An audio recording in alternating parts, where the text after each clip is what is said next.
work at Roli, and I'm here to show you our new musical instrument called the Seaboard Rise. This, as you can see, is an entirely new type of keyboard instrument. It follows the form of a piano keyboard, but it's quite different. In place of white and black keys, as you see on a piano, what we have on the Seaboard Rise we call key waves.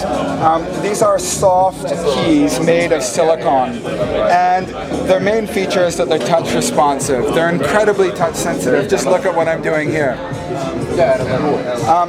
Through these intuitive movements, like pressure, sideways movements, up and down movements, I'm molding sound through touch.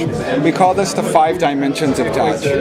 On a piano keyboard, an amazing instrument, like 300 or 400 years old, never go out of style.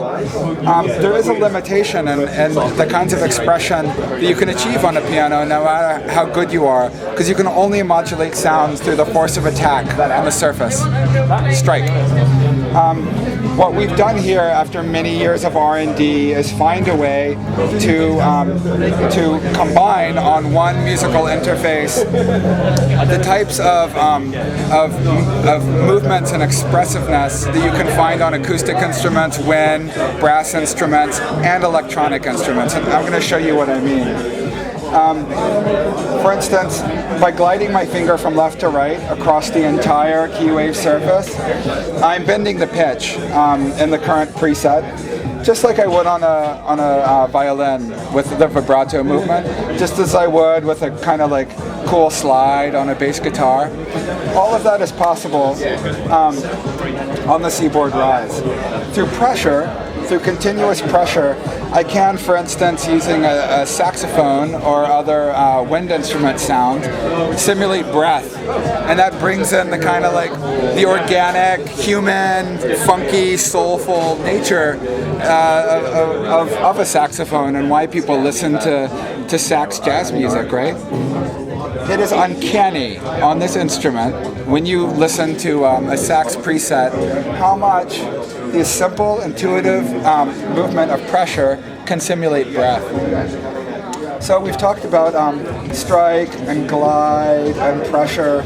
Also, there's a movement that we call slide that actually doesn't exist on any traditional or electronic instrument, but it's another very simple motion, sort of like we're accustomed to with this, right?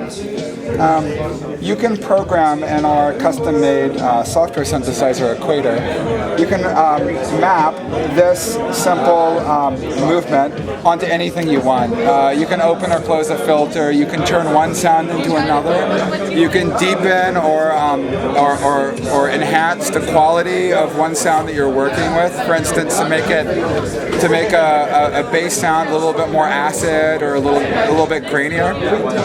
Anything you want. And then the final dimension of touch on the Seaboard Rise is what we call lift or release velocity.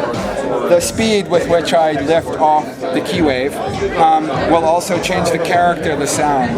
This is especially cool on acoustic samples. For instance, like a bass guitar, if I lift off really quickly, it can feel like I'm lifting off of the string on a guitar. It could have a little like after slap, right? Whereas if I lift off softly on, say, a wind or even a deeply electronic synthetic sound, a soft lift-off could create a kind of like lingering, otherworldly resonance. You can make this instrument sound like anything for basically 2 reasons. One is that any sound in the world is available to you because it's a digital instrument. The other reason is that within those sounds that you choose to play, you can modulate the character of that sound in real time using a much broader range of movements than are available on any other single musical instrument. That's why we're excited about it. You're looking at what we call the Seaboard Rise 49, which is a new model of Seaboard Rise that only came out on January 20th, 2 days ago. for NAMM. It costs $1,200. It's only available for pre-order right now on www.roli.com, and it'll be available at our network of retailers in North America and Europe by late February. We're currently selling through retailers globally and on our website the Seaboard Rise 25, which is a 2-octave version of this MIDI controller.